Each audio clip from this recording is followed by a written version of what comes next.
सकती हूँ अपनी यूट्यूब चैनल पे। तो हम अभी तक डिस्कस कर रहे थे इन्वायरमेंटल इशू, तो जो कि 12th क्लास की बायोलॉजी था। इन्वायरमेंटल इशूज में अब तक हमने पढ़ा पोल्यूशन क्या है, सॉलिड वेस्ट क्या है, एयर पोल्यूशन क्या है, वाटर पोल्यूशन क्या है, बहुत सारे पोल्यूशन। और इसके प्रीवियस लेक्चर में मैंने इन्वायरमेंटल इशूज को डिस्कस किया। अब हम डिस्कस करने वाले हैं सॉलिड वेस्ट। सॉलिड वेस्ट क्या है? एक प्रकार का ये भी पोल्यूशन है। जैसे हमने पोल्यूशन की डेफिनेशन पढ़ी थी ना, पोल्यूशन की डेफिनेशन क्या पढ़ी थी? Any unwanted change in physical, chemical और बायोलॉजिकल। तो कोई भी प्रकार का पोल्यूशन हो जो कि फिजिकली रूप से हो या केमिकली रूप से हो या बायोलॉजिकली रूप से हो, वो क्या कहलाता है? पोल्यूशन कहलाता है। तो जो कि पोल्यूशन कहलाता है ये हमारे लिए हार्मफुल है, ये भी हमने जान चुका है। इससे हमें बहुत सारे नुकसान होते हैं, ये जान चुका है। तो ये सॉलिड वेस्ट पोल्यूशन क्या है? नाम से ही समझ में आ रहा है सॉलिड। सॉलिड मीन्स क्या? जो हार्ड होगा, जो हार्ड होगा। और वेस्ट का मीन्स अनयूजफुल,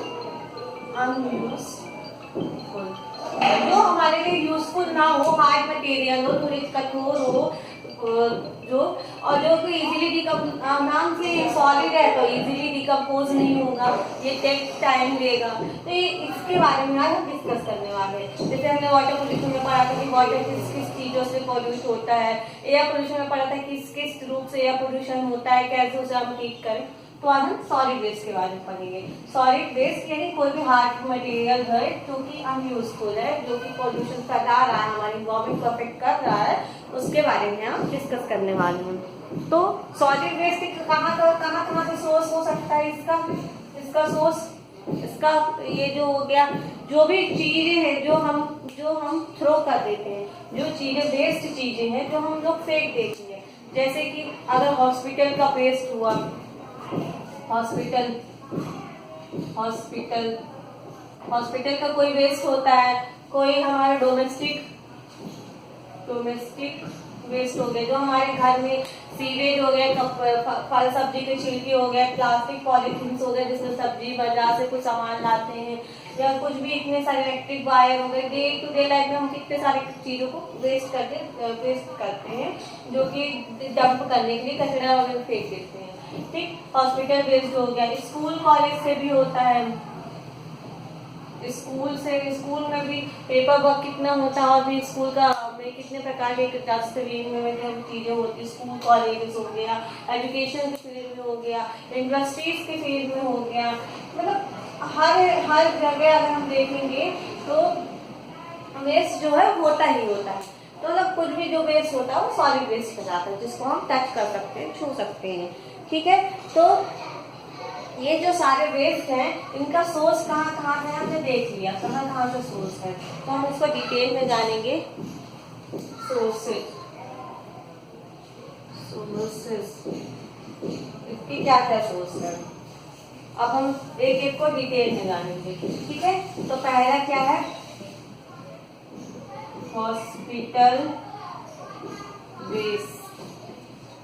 हॉस्पिटल वेस्ट, हम हॉस्पिटल में जाते हैं, देखते हैं हॉस्पिटल में जो जो चीजें यूज होती है वो हॉस्पिटल वेस्ट में आएगा। जैसे सीलिंग हो गई तो उसको एक बार यूज किए तो उसको दोबारा यूज नहीं करते। कितनी सारी बीमारी होती है, एड्स वगैरह, HIV है, एड्स है, ये सारी डिसीज उससे होती है, तो हम इसको दोबारा यूज नहीं करते। तो हॉस्पिटल वेस्ट में क्या क्या आ सकता है? सीरिंज हो गई, इंजेक्शन बॉटल हो गई, और कॉटन हो गई, बैंड हो गए, जो भी यूज हॉस्पिटल में यूज होते हैं वो हॉस्पिटल वेस्ट होते हैं। इसको हम डायरेक्टली एनवायरमेंट में थ्रो नहीं कर सकते, क्योंकि हमारे लिए या बहुत सारे लोगों के लिए हार्मफुल हो सकते हैं। इसलिए इसको हॉस्पिटल डिकम्पोज किया जाता है, उसे अलग रूप से ही डिकम्पोज किया जाता है। दूसरा, डोमेस्टिक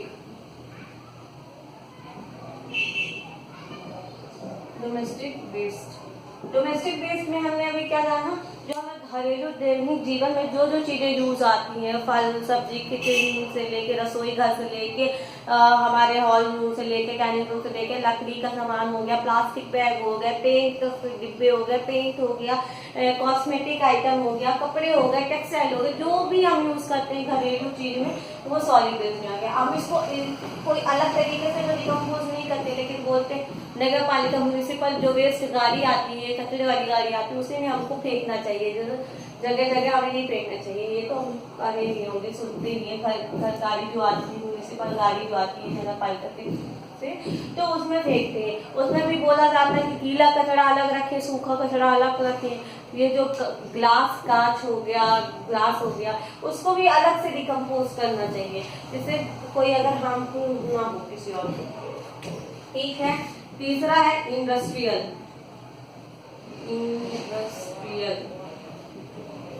वेस्ट। इंडस्ट्रियल वेस्ट क्या हो गया?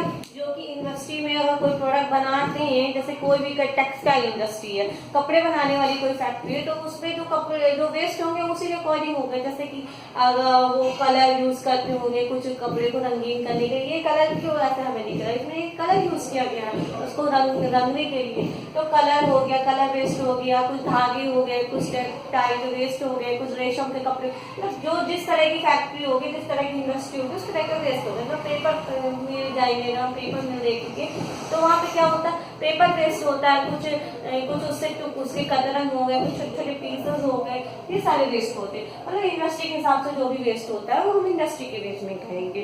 अब हम और क्या बोल सकते हैं, इलेक्ट्रिक वेस्ट। चौथा इलेक्ट्रिक वेस्ट। इलेक्ट्रिक वेस्ट क्या हो गया? इलेक्ट्रॉनिक की दुकान में हम जाएंगे तो हम जानेंगे कितने सारे, जैसे किसी का चार्जर हो गया, ये हेडफोन्स वगैरह हो गए, ये सब खराब हो जाते हैं, एक बार इधर उधर मिसिंग होता है और ये इलेक्ट्रिक वेस्ट कहला जाता है। अगर ये चार्जिंग होगी हमारी, जो हम चार्जर पिन लगाते हैं, या कोई हेडफोन हो गया, मोबाइल हो गया, मोबाइल कवर हो गया, टीवी, फ्रिज, कूलर, सब में कितने सारे पार्ट्स लगे होते हैं, छोटे छोटे कुछ इलेक्ट्रॉनिक पार्ट्स लगे होते हैं। तो अगर वो कोई खराब होते हैं तो हम, या कोई फोन वगैरह खराब होता है, तो कितने इलेक्ट्रॉनिक आइटम में जो भी वायर वगैरह यूज होती है वो इलेक्ट्रिक वेस्ट के अंदर आते हैं। इसको हम और डिटेल में आगे डिस्कस करेंगे। और क्या होता है? Agriculture waste. एग्रीकल्चरल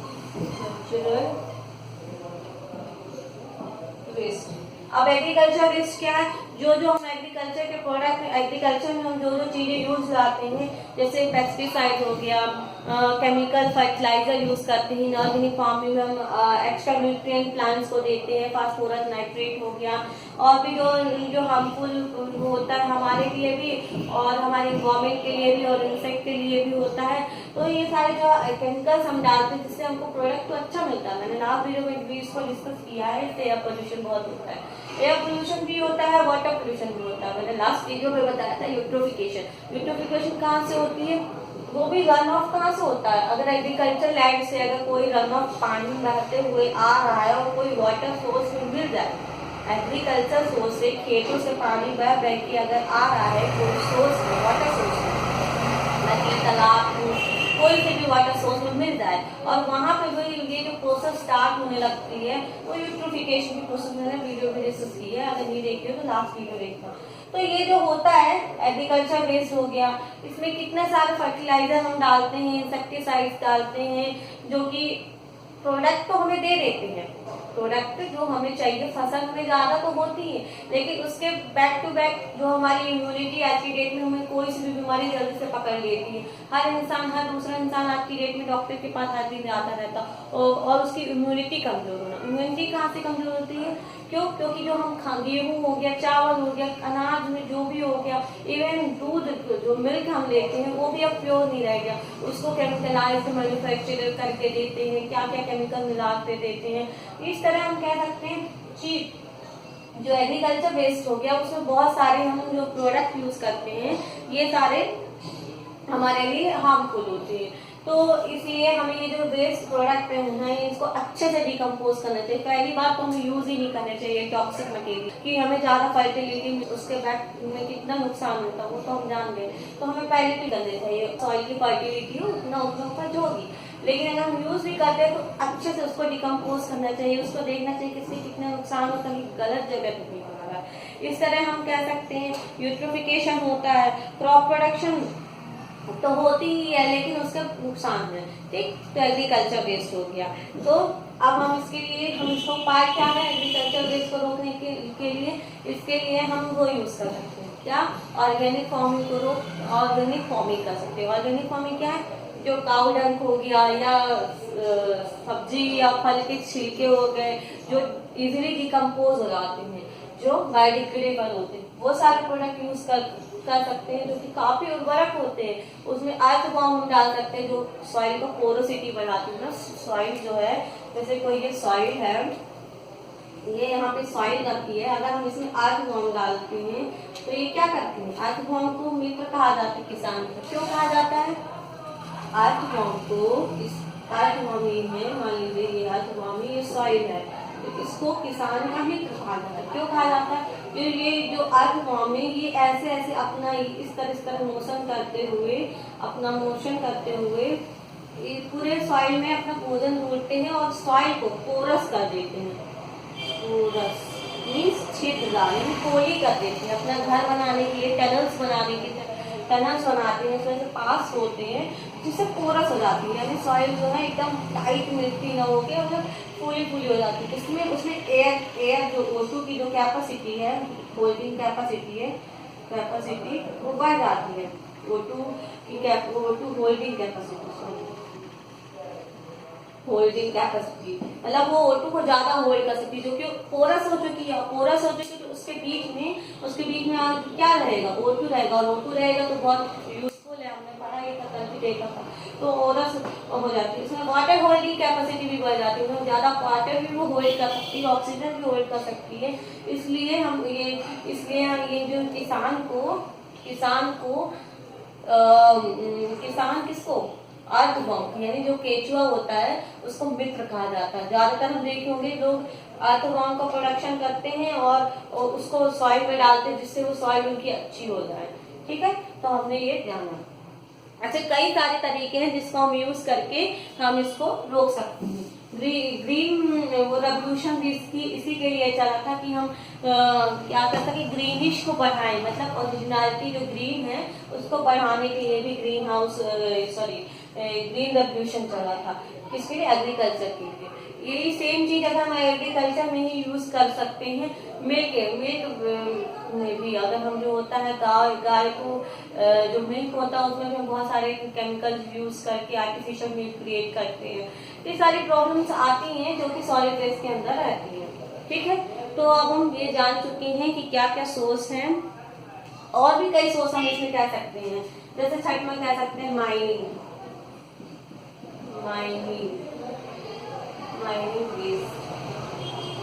वेस्ट किसे कह सकते हैं? जैसे कोई भी क्रशर मशीन हो गई या कोई भी कोयले की खदान वगैरह हो गई, तो उसमें क्या होता है बेसिकली, कोई भी अगर ये जमीन के अंदर जो भी है, जमीन के अंदर जो बड़े बड़े टीले हैं, ये कोल के हो गए या कोई कोयला वगैरह हो गया, अब जब ये इसको बम ब्लास्ट करते हैं, अगर कोई बम ब्लास्ट करते हैं तो ये जो बड़े बड़े जो पहाड़ हैं, जो भी कोयले की खान है, ये छोटे छोटे पार्टिकल्स में टूटती है। अब ये छोटे छोटे पार्टिकल में टूटेंगे तो कुछ पार्टिकल इतने छोटे होंगे, प्रेसिपिटेशन बनाएंगे, इतने छोटे छोटे होंगे जो कि हमें छोटे छोटे दिखेंगे। सिर्फ सनलाइट में हम देख होंगे छोटे छोटे पार्टिकल दिखेंगे, सोच में आंखों से नहीं दिखेंगे, और जो कि हमारे लिए हार्मफुल हो सकते हैं। तो माइनिंग वेस्ट भी होता है, इसमें बहुत सारे वेस्ट प्रोडक्ट भी निकलता है। तो ये सारे सॉलिड वेस्ट के अंदर आते हैं। ठीक है, तो और मेटलर्जी की प्रोसेस करते हैं। मेटलर्जी की प्रोसेस क्या है? किसी भी ओर यानी किसी भी चीज को, जैसे आयरन की इंडस्ट्री हो गई या कोई भी चीज की हो गई, गोल्ड हो गया, आयरन हो गया, कोई भी हो गया, अगर हम बोलते हैं आयरन की खान है, तो क्या उसमें 100% आयरन ही आयरन है? नहीं, उसको मेटलर्जी की प्रोसेस से प्यूरिफाई करते हैं। यानी अगर उसमें हम बोले अप्रोक्स डाटा, मैं तो क्लियर नहीं बोल रही कि इसमें कितना परसेंट रहेगा। अगर हम बोलते हैं कि 10 टन उसमें आयरन है, तो उसमें कोई मेटलर्जी की प्रोसेस होते होते उसमें चाहे 2 ही टन हमको आयरन मिले, प्योर आयरन भी कई प्रकार के होते हैं, वो ब्रॉड आयरन पिग आयरन, वो हम केमिस्ट्री का पार्ट हो गया।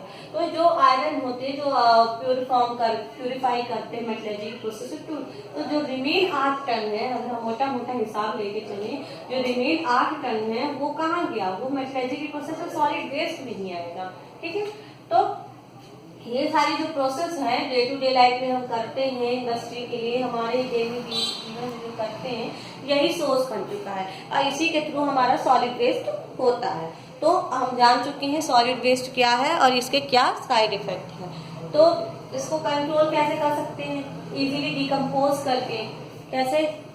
प्रॉपर वे पे डिकम्पोज करके कर सकते हैं, और सही जगह सही तरीके से, पहला क्या जरूरी है, सही जगह पे डिकम्पोज करें, सही तरीके से डिकम्पोज करें।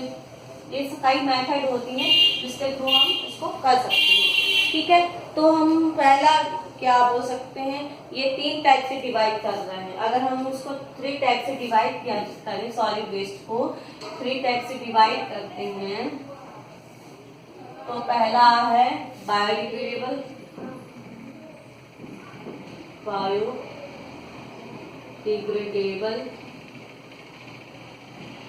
सॉलिड वेस्ट,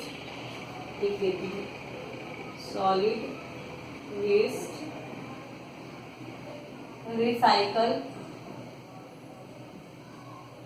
रिसाइकल हो गया, और अनडिग्रेडेबल,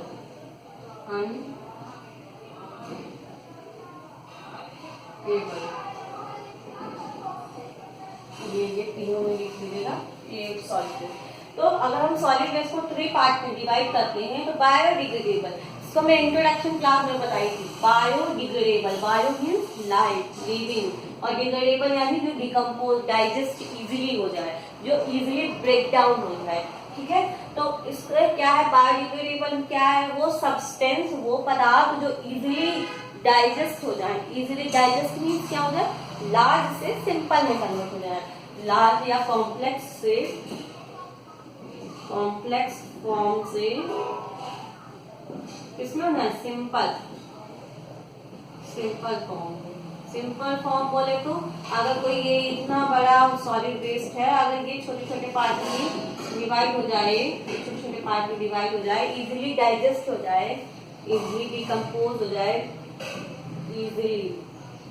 इजीली डिकम्पोज, ये इजीली डिकम्पोज हो जाता है। ठीक है, जो बायोडिग्रेडेबल है, ये टाइम कम लेता है, टाइम टेक लेस टाइम। इसके लिए हमें बायोडिग्रेडेबल जो प्रोडक्ट होते हैं, इसके लिए हमें ज्यादा समय नहीं देना पड़ता है, ये बहुत कम समय में, जैसे 2 दिन, 4 दिन, 1 हफ्ते, इतने कंपोज हो जाता है। जैसे हम देखते हैं, एग्जाम्पल में लेते हैं, एग्जाम्पल इसका क्या हो सकता है, क्या है ये, वेजिटेबल्स हो गए, जो भी हम यूज करते हैं, या घर में जो सारी जैसे काउडंग हो,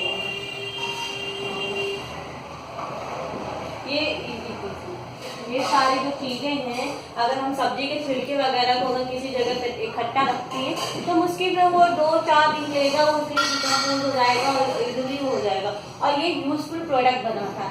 हमने अभी बोला एग्रीकल्चर क्षेत्र में, एग्रीकल्चर के फील्ड में हम इसको बहुत यूज करते हैं। कैसे यूज करते हैं, इसका हम खाद बना सकते हैं, मैन्यूर जिसको बना जाते हैं, तो खाद बना के अगर हम एग्रीकल्चर लैंड में जहाँ हमें खेती करनी है, वहाँ पे अगर ये सब चीज़ों का जो वेस्ट एक जगह पे रखते जाएंगे, हमारे आसपास बहुत होता है, जो यहाँ पे गाय भी है, और एग्रीकल्चर जो वेस्ट है, सॉरी जो ये सीवेज वगैरह है, एक जगह पे रखते जाते हैं, और फिर जब उसको ट्रॉली में भरते हैं, ट्रैक्टर में, और खेतों में छिड़काव करते हैं, ओरिजिनल 100% पॉजिटिव रिजल्ट देती है, और खेतों की फर्टिलिटी भी बढ़ती है, और ये ऑर्गेनिक फार्मिंग को प्रमोट करती है, बायोडिग्रेडेबल। ठीक है, रिसाइकल में हम क्या पढ़ते हैं, रिसाइकल में हम देखते हैं कि जिसको हम री मीन्स पुनः, ठीक है, यानी जो हम दोबारा यूज कर सकते हैं, जिसको हम दोबारा यूज कर सकते हैं। ठीक है, री मीन्स अगेन, हिंदी में हम इंग्लिश में इसको अगेन कहते हैं। ठीक है, तो अगेन हम जिसको यूज कर सकते हैं, और जिसको हम कुछ ना कुछ फॉर्म में रीयूज कर सके। साइकिल में जो प्रोसेस हमें करती है, इसके बाद ये, इसके बाद ये, इसके बाद ये जो साइकिल है, रिसाइकल है। हमने बहुत जगह देखे होंगे डस्टबिन वगैरह में ऐसे सिंबल बने रहते हैं कि मतलब इसको यूज करना है, तो इसे यूज करो। कोई भी प्रोडक्ट है तो अब हम इसका ये यूज कर सकते हैं, इसका हम इसका रिसाइकल कर सकते हैं, बेसिकली वाटर का कर सकते हैं, अगेन यूज करना है, अगेन यूज। उसमें फॉर्म में हम नहीं कर सकते अगर 100% अगर हम उससे, जैसे एग्जाम्पल के लिए हम लेते हैं, वाटर। अगर हम कोई वाटर फ्रेश सोर्स से कोई भी बोरिंग हो गया, नल हो गया, कहीं से भी अगर म्यूनिसिपल पार्टी जो नल पानी भेजती है वो अगर वाटर लिए, ये फ्रेश है, वाटर जो है ये फ्रेश है, ठीक है। इसको हम यूज कर लिए, इसमें सब्जी धोएंगे, फल धोएंगे, बर्तन धोएंगे, किसी नहाने किसी चीज में यूज कर रहे। अब ये पानी की जो क्वालिटी अगर मान लीजिए जो 100% नहीं मानते, 99% हम इसको प्योर मानेंगे, फ्रेश प्योर यूज है, ठीक है। अब इसको हम अगर हम सब्जी धोने में कर लेती हूँ, किचन के बर्तन में कोई सिर्फ बर्तन धोने में कर लेती हूँ, तो इसी पानी को अगर हम किसी अदर यूज में करते हैं, अदर यूजेस में करेंगे, इसी पानी को अगर हम फिर से यूज करेंगे, हमारा हमने जो यूज किया इसको, फिर हम इसको रीयूज कर लेते हैं, तो इसमें भी कुछ परसेंट पानी, मतलब हमारा पानी फिर से यूज हो रहा है, उसको हम डायरेक्ट थ्रो नहीं करना चाहिए, फिर पूरा फेंक नहीं देना, उससे लेस यूजफुल चीजें करनी। जैसे हम कपड़े धोने के बाद अगर जो पानी बचा हमारा, उसको हम अच्छे जगह डाल सकते हैं, या कोई सिंचाई करते हैं, या कोई पोछा लगाते हैं, जैसे वॉश करते, सफाई की उसमें कर दे, इस तरह के हम उससे लेस चीज है उस पर हम कर सकते हैं, तो इस तरह किया जा सकता है। ये जो